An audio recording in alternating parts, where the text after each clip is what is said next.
दर्शकों, जब हम सब आराम से सो रहे होते हैं ना, तो उस वक्त पुलिस बल, हमारी आर्मी और सीमा पर तैनात जवान हमारी सुरक्षा, हमारी रक्षा के लिए 24 घंटे जगते हैं।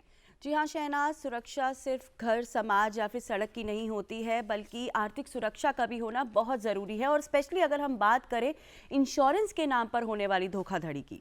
बिल्कुल, चलिए इसी कड़ी में दर्शकों आइए मिलकर हम स्वागत करते हैं हमारी गेस्ट का, जो हमारे साथ ऑनलाइन जुड़ रही हैं, अनुकृति Sharma ji, IPS additional SP संभल का, जिन्होंने हाल ही में एक इंश्योरेंस धोखाधड़ी गैंग को पकड़ा है।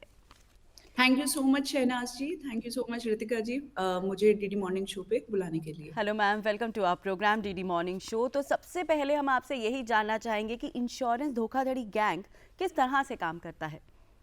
मैम, ये एक संगठित गैंग है जिसके अंदर आशा वर्कर, प्रधान, इसके अलावा इन्वेस्टिगेशन एजेंसीज के लोग, इंश्योरेंस कंपनी के लोग, ये सभी लोग मिलजुल कर इस फ्रॉड में इनकी संलिप्तता पाई गई है।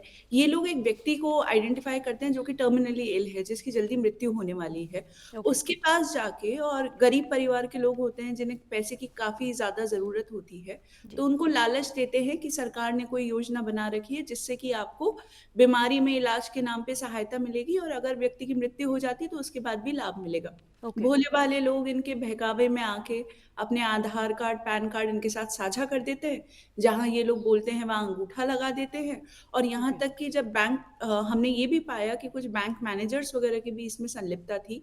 वो इन लोगों को बिना पता चले उनके नाम पे अकाउंट खोल देते थे बैंक में, और बैंक का जो पासबुक, डेबिट कार्ड, सारे संबंधित दस्तावेज जो है इन्हीं फ्रॉडस्टर्स को दे देते थे। ओ। व्यक्ति की जब बीमा पॉलिसी ये लोग इन डॉक्यूमेंट्स को लेके शुरू कराते थे, तो उसके अंदर ये बात छुपा ले जाते थे कि इस व्यक्ति को कोई कैंसर या टीबी जैसी बीमारी है।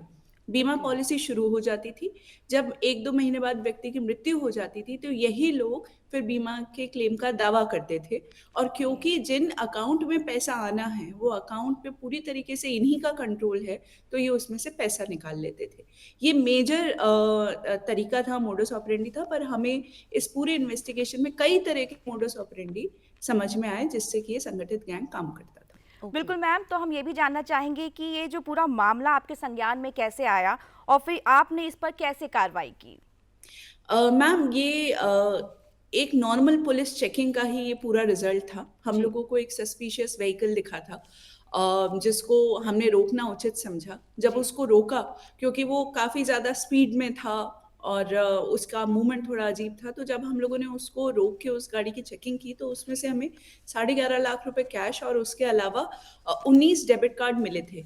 जिन व्यक्तियों के पास ये डेबिट कार्ड मिले थे, वो डेबिट कार्ड उनके नाम पे थे ही नहीं, वो अन्य लोगों के नाम पे थे। जब हम लोगों ने उस कैश के बारे में और डेबिट कार्ड्स के बारे में तफ्तीश शुरू करी, हम्म। और जो अपराधी हम लोगों ने इस चेकिंग में पड़े थे, उनके मोबाइल फ़ोन्स को देखा, तो हमें समझ में आया कि ये लोग करीबन 12 राज्यों में काम कर रहे हैं, और हमें सैकड़ों विक्टिम्स की उसके अंदर फ़ोटोज़ दिखी, जिनको या तो कैंसर था या टीबी था या अन्य कोई बीमारी थी, और हमें उसमें बहुत सारे बीमा के पेपर्स दिखे। जब ओके। हम लोगों ने देखा कि एक व्यक्ति जो कि हैंड टू माउथ है, जिसके लिए डेली सर्वाइवल एक इश्यू है, वो इतना भारी भरकम प्रीमियम कैसे पे कर पा रहा है, करेक्ट। तब उसकी तय में जाते-जाते हम लोग इस पूरे जो इंश्योरेंस फ्रॉड है उसका भंडाफोड़ हुआ। साथ ही साथ अनुकृति मैम, आपसे ये भी जानना चाहेंगे कि आजकल जो होने वाले कॉमन फ्रॉड्स हैं वो कौन कौन से हैं और एक आम आदमी इससे कैसे बच सकता है। तो मैम, जैसा कि एक तो इंश्योरेंस फ्रॉड काफ़ी नए तरीके का था, और आप जी। इसमें देखेंगे अभी कुछ ही दिन पहले एक और घटना सामने आई थी जनपद हापुड़ में, जिसमें एक व्यक्ति की एक मैनिक्विन को जलाने के लिए घाट लेके गए थे, एक पुतले को। हम्म। और जब लोगों ने देखा कि पुतले को कौन जलाने लेकर आया, तब पता चला कि उन्होंने एक जीवित व्यक्ति को मृत दिखाकर ओ। और उसका बीमा क्लेम का दावा करने का वो कोशिश कर रहे थे। तो ओके। इंश्योरेंस फ्रॉड तो इस समय काफ़ी चल रहा है। इंश्योरेंस फ्रॉड के अलावा साइबर फ्रॉड्स बहुत ज़्यादा इस समय चल रहे हैं, और ये जैसा मैं आपको बताना चाहूँगी, 2 ही बिंदुओं पे काम करता है। एक तो आदमी को डरा के, हम्म। या फिर दूसरा व्यक्ति को लालच देके। जैसे कि वो आपको लालच देंगे सस्ते लोन का, कि मैं आपका सस्ता लोन करवा दूँगा। ये ओके। डोमेन में भी चल रहा है, और ये फिज़िकल डोमेन में भी चल रहा है कि कोई व्यक्ति आपके घर पे आया, उसने देखा कि आपको पैसे की आवश्यकता है, तो वो कहेगा कि मैं तुम्हारा बहुत सस्ता लोन करवा दूँगा, जिससे तुम्हें चुकाने की भी आवश्यकता नहीं होगी, जी। या बाद में तुम आराम से चुका देना। और फिर उसका वही एक तरीका है, उसका बैंक अकाउंट खुलवा देंगे और किसी बहाने से उसका पासबुक, डेबिट कार्ड सब अपने पास ही रख लेंगे। सस्ता लोन खुलवाना या फिर आपको नौकरी दिलवाने का झांसा देना, या फिर आपको कोई ये कहे कि मैं तुम्हारा कोई एंटरप्राइज़ शुरू करवा दूँगा, उसके लिए तुम्हें पैसे दिलवा दूँगा। जी। या फिर आपको ये कहे, जैसे जो कमिटीज़ चलती हैं बहुत ज़्यादा, कि आपको आज ₹1000 तुम इन्वेस्ट करो, कल वो 5000 हो जाएँगे और 1 साल के अंदर तुम करोड़पति बन जाओगे। जी, इस बिल्कुल। तरीके से आपको इन्वेस्टमेंट स्कीम्स में करवाते हैं। और एक जो फ़ियर वाला फैक्टर है, आपने बहुत ज़्यादा आजकल डिजिटल अरेस्ट के बारे में सुना होगा। जी, बिल्कुल। लोग आपको फ़ोन करेंगे और आपको ये बताएँगे कि अब मैंने आपको डिजिटली अरेस्ट कर लिया है। क्यों? क्योंकि जब आप अपने फ़ोन में, हम लोग बहुत सारी ऐप्स चलाते हैं। कई बार जाने-अनजाने हम लोग ऐसी ऐप्स डाउनलोड कर लेते हैं, कोई गेम खेलने के लिए या कोई फाइनेंशियल ऐप, और जी, अपनी जितनी भी एक्सेस दे देते हैं फ़ोटो गैलरी का, कॉन्टैक्ट्स का, इन सब का। ये बिल्कुल। ऐप आपको जानने की ज़रूरत है कि पूरी तरीके से फ्रॉड ऐप हो सकती है। उनके पास आपकी सारी जानकारी आ जाती है, उसी का फ़ायदा उठा के वो आपको फ़ोन करेंगे और आपके साथ वो जानकारी साझा करेंगे और फिर कहेंगे कि आपने ये अपराध किया हुआ है, या आपके बच्चे का नाम लेके, क्योंकि उन्हें कॉन्टैक्ट्स पता है, वो बच्चे का नाम लेंगे, कहेंगे वो ड्रग में संलिप्त है या वो और किसी ऑफ़ेंस में संलिप्त है, और धमका के आपसे पैसे लेने की कोशिश करेंगे। बिल्कुल। या फिर वो आपको अननोन नंबर से वीडियो कॉल करेंगे। वीडियो कॉल करने पे आपका इधर कोई आपत्तिजनक स्थिति में महिला होगी या पुरुष होगा और आपका स्क्रीनशॉट लेके आपको धमकाएँगे। जी, या फिर लोन ऐप स्कैम भी ऐसा था, जिसके अंदर जब आप गैलरी और ये सब साझा कर देते हैं, तो गैलरी में उन्हीं फ़ोटो को बदल के, अश्लील बना के, और फिर उससे वो लोग एक्सटॉर्शन करते हैं, आपको फ़ोन करके धमकाते हैं। जी। बिल्कुल। तो मैम, अगर इस तरह का कोई फ्रॉड होता है, जो विक्टिम्स है, तो फिर वो इस चीज़ की कंप्लेन कहाँ पे करें और प्रूफ के तौर पे कौन से डॉक्यूमेंट्स उनके पास होने चाहिए?